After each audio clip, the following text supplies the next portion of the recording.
Hello friends, I am Rachna and I am a team member at Sudhir Scholars Classes.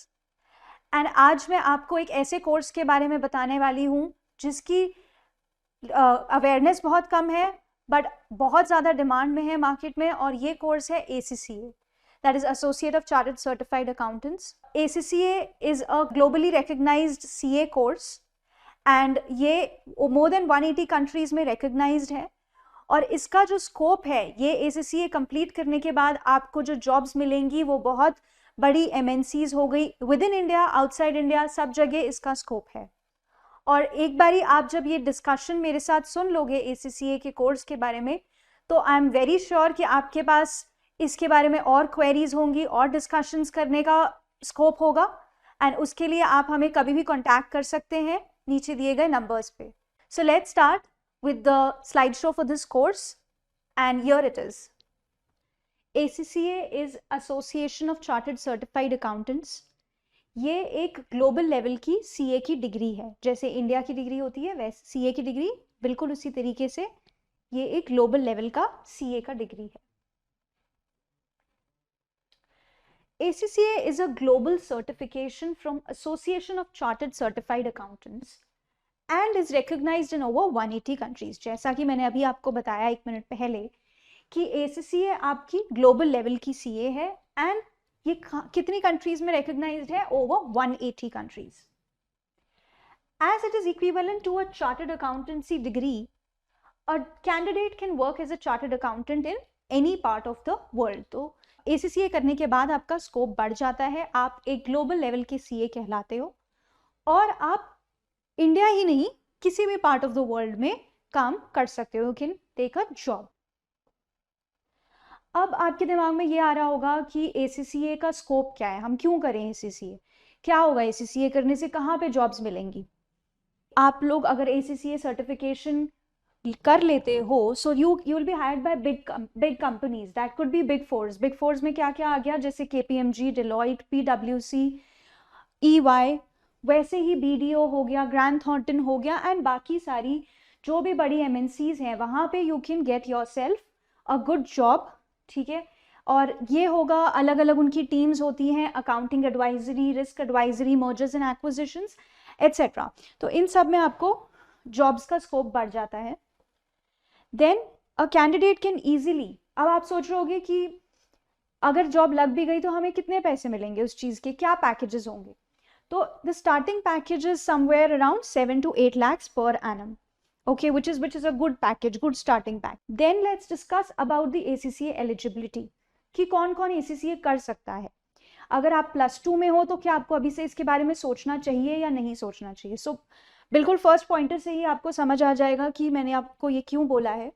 So to be eligible to register for the ACCA qualification, students should have qualified their 10+2 examination. लेकिन 10+2 examination qualify करने के साथ साथ आपको उसमें 65% marks आने चाहिए mathematics और अकाउंट्स में एंड इंग्लिश में, एंड अ मिनिमम ऑफ 50% बाकी सारे सब्जेक्ट्स में. सपोज आपका ये क्राइटेरिया नहीं क्वालिफाई होता तो क्या करना है. So the next pointer is that students who have cleared their 10th examination.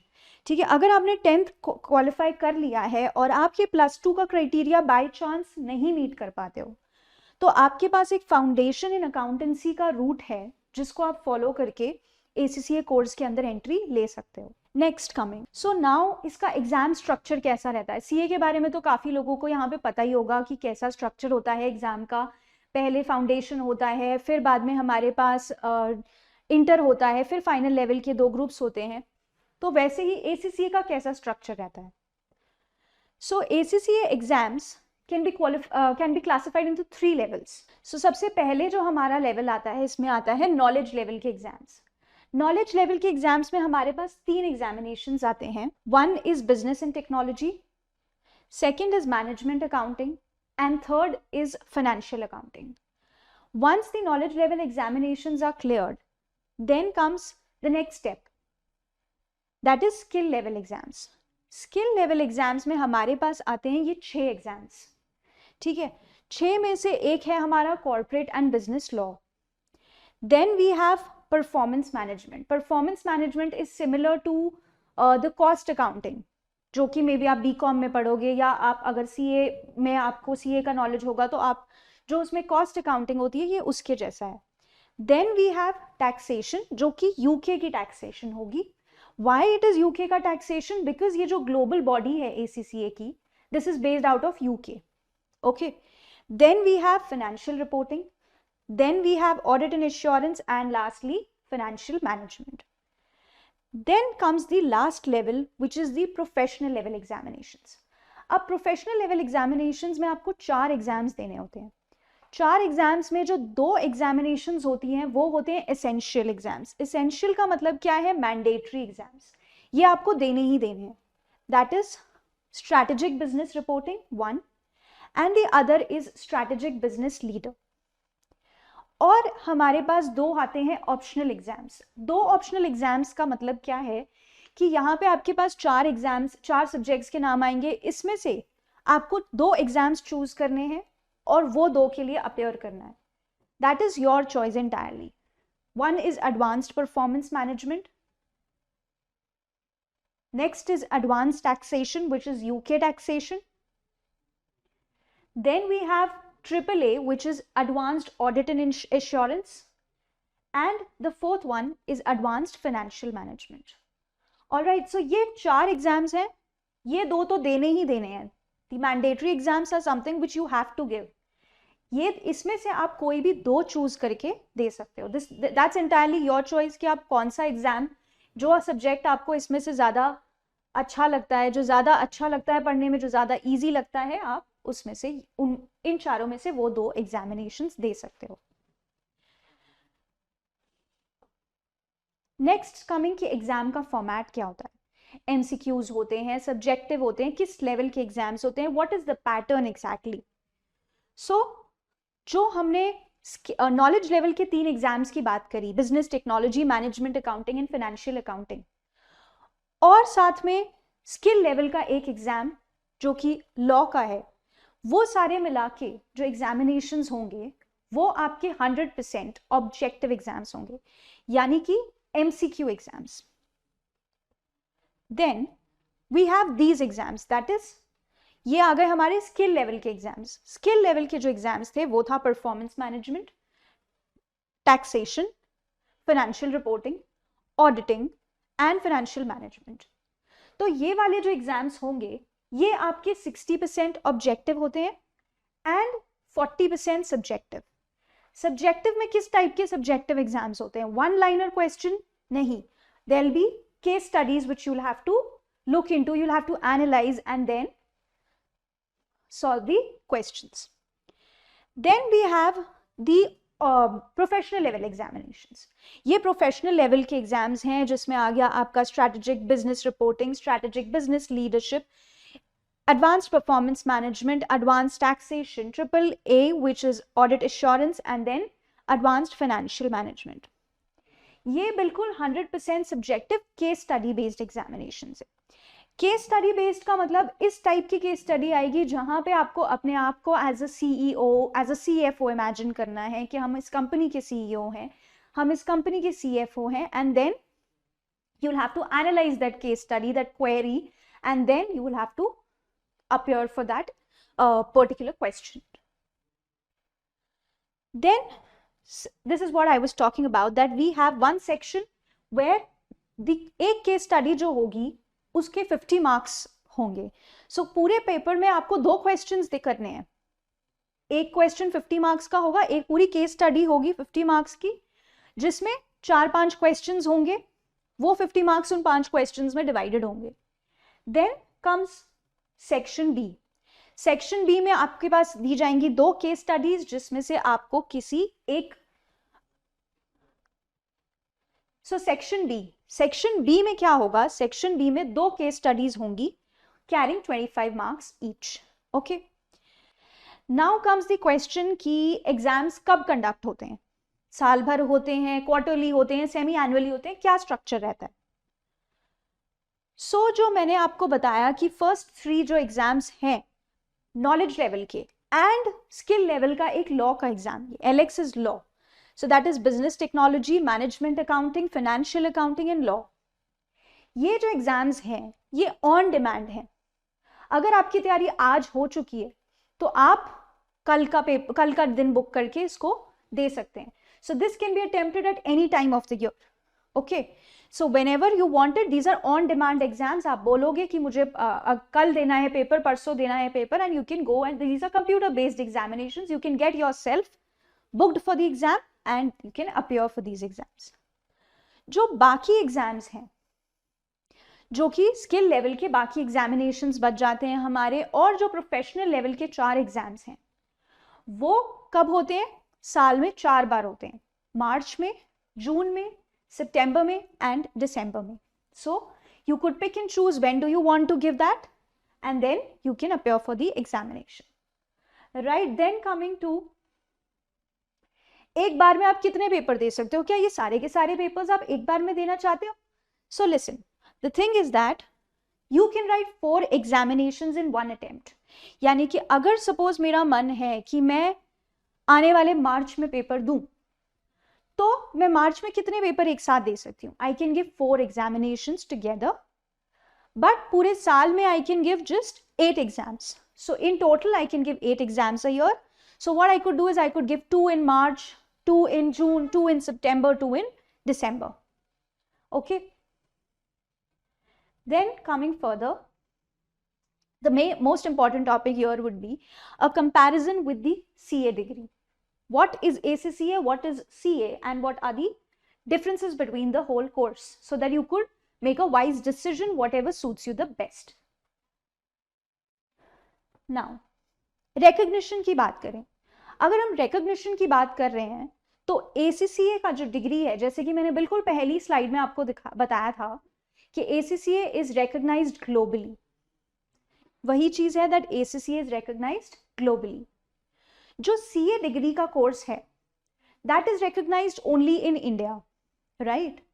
ACCA globally भी more than 180 countries में recognized है. So once you complete your ACCA, you can get a job, you can apply for jobs not only in India but outside India, UK, US, कहीं पे भी आप apply कर सकते हैं. ACCA के 3 लेवल्स हैं. ये एक summarised, like just look at this video or this particular slide as a summarized slide. So ACCA के 3 लेवल्स हैं. एक हो गया नॉलेज, एक हो गया स्किल और एक हो गया प्रोफेशनल. और CA के जो हैं 3 लेवल्स हैं, CA foundation, IPCC and CA final. Next coming कि ये किस बेसिस पे अडेप्टेड है, what is the syllabus based on. तो जो ACCA का सिलेबस है वो फॉलो करता है IFRS. What is IFRS? IFRS international financial reporting standards. अब जो हमारे अकाउंट्स वगैरह हम पढ़ते हैं वो किसी स्टैंडर्ड के ऊपर बेस्ड हैं, और वो है हमारे IFRS स्टैंडर्ड्स. जो CA है वो IFRS को ही अडॉप्ट कर रहा है, बट उसका नाम उन्होंने इंड AS रखा है, that is Indian accounting standards. उसको थोड़ा सा यहां से वहां ट्वीक करके वो उसको अडॉप्ट कर रहे हैं, and that is what called as Ind AS. So this is one thing. Coming further, अब जैसे कि मैंने आपके साथ डिस्कस किया कि जो ACCA है वो एक ग्रुप सिस्टम है, जहां ग्रुप सिस्टम इस तरीके का है कि जहां पे आप इंडिविजुअल एग्जाम्स भी दे सकते हो, विच इज आपने मार्च में एक एग्जाम दिया, फिर 3 महीने बाद दूसरा दिया, फिर 3 महीने बाद आपने दूसरा दिया, उस तरीके से. ठीक है. So that is why it is written that you can appear for individual exams as per your convenience. If a student fails in any one exam, suppose आपने मार्च में एक एग्जाम दिया, तो आप वापस सिर्फ वही एग्जाम देना चाहते हो और कोई बर्डन नहीं लेना चाहते हो, तो आप वापस वही एग्जामिनेशन अगले अटेम्प्ट में दे सकते हो. But remember, this thing does not apply to CA. आपके जो भी फ्रेंड्स CA कर रहे होंगे, जो भी पेयर्स CA कर रहे होंगे, आपको पता होगा कि यार इस बार ग्रुप नहीं क्लियर हुआ, पेपर तो सारे निकल गए. What does that mean? It means that if suppose I fail in a group, I'll have to appear, but I'm passing in one of those subjects. तो मुझे वो पूरा ग्रुप दोबारा देना पड़ता है. So that is the thing which is written here, that minimum 4 exams per group to appear for. If a student fails one particular exam उस group में से सीए में, तो आपको सारे एग्जाम्स दोबारा देने पड़ेंगे उस ग्रुप के, करेक्ट? देन एवरेज टाइम कितना लगता है? अगर आप शिद्दत से करोगे तो एसीसीए आप 2 से 3 साल में कंप्लीट कर सकते हो, लेकिन सीए को average time to completion 5 years तो मिनिमम आप मान के चलो। व्हाई? बिकॉज 3 इयर्स की तो आपको पता ही है कि आर्टिकलशिप होती है, so approximately somewhere around 5 to 7-8 years लग जाते हैं सीए करने में। Then coming to the work experience requirement. अब जब हम सीए कर रहे हैं, when we do CA, so we are required to go through the 36 months of articleship, right? Articleship में जो आप किसी एक CA firm के साथ associate होते हो, and you get a stipend. Okay, so that's your internship. That's not counted as a work experience. That's just considered as a training. But ACCA में क्या चीज है कि अगर आपके सारे एग्जामिनेशंस क्लियर हो जाते हैं, ठीक है, तो आप एक ACCA अफिलिएट कहलाओगे, और and you will need 36 months of work experience. Now there's an internship, here there's work experience, that अगर आपने किसी भी अकाउंटिंग या फाइनेंस फील्ड में 3 years की जॉब करी है, so you will be considered as an ACCA member. मतलब आप ACCA की मेंबरशिप के लिए अप्लाई कर सकते हैं, and it is not necessary कि वो फ्यूचर में हो। अगर आपने पहले भी कोई वर्क एक्सपीरियंस गेन किया है अकाउंट्स एंड फाइनेंस फील्ड में, तो आप उसकी सर्टिफिकेशन, उसका वर्क एक्सपीरियंस सर्टिफिकेट वगैरह आप इस बॉडी को दिखाओगे ACCA की, and they will probably give you an approval, and then your those 3 years of a work experience requirement will be fulfilled, और आप एक ACCA मेंबर बन जाओगे। उससे पहले अगर आपके पास 3 years का एक्सपीरियंस नहीं है और एग्जामिनेशन क्लियर हो गई है, तो आप अफिलिएट तो बन ही जाओगे, और उसके बाद अगर आप जैसे कहीं जॉब करते हो जाके, तो वो 3 years आपके मिला लो, and then after 3 years working in a field of accounts और finance, you will give those certifications to the ACCA body, and they'll recognize it, and then you will be a member of this esteemed body. Now generally देखा जाए तो passing rate क्या है, इन दोनों का comparison करें तो ACCA का passing rate is 40 to 50%। 40 to 50% लोग इसे क्लियर कर जाते हैं, और CA का passing rate is 5 to 6%। Now comes fees. कितनी फीस है ACCA बॉडी की रजिस्ट्रेशन की? Before giving the examinations you will have to get yourself registered with the body कि मैं आज से ACCA का कोर्स शुरू कर रही हूँ या कर रहा हूँ, but then that's what where you require the ACCA registration. Initial registration obviously जैसे मैंने आपको पहले ही बोला कि ये एक यूके की बॉडी है, यूके की बॉडी है, तो ये पाउंड्स में इसकी फीस दी हुई है, which is 89 pounds approximately, which comes to somewhere around 8900 INR, which will obviously be, you know, this is fluctuating क्योंकि करेंसी रेट्स फ्लक्चुएट होते हैं, तो थोड़ा बहुत ये आप मान के चलो कि 10 तक भी जा सकता है, डिपेंडिंग की करेंसी रेट क्या चल रहा है। So this fees which is in INR is an approximation. उसके बाद आ जाता है एनुअल सब्सक्रिप्शन।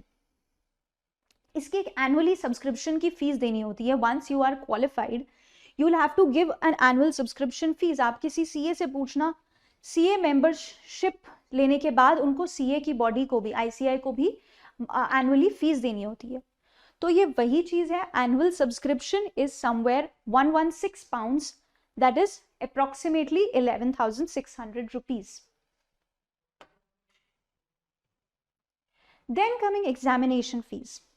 एग्जाम्स अपेयर करने के लिए, एग्जाम में बैठने के लिए आपको उस बॉडी को एग्जामिनेशन फीस देनी होगी। वो कितनी है?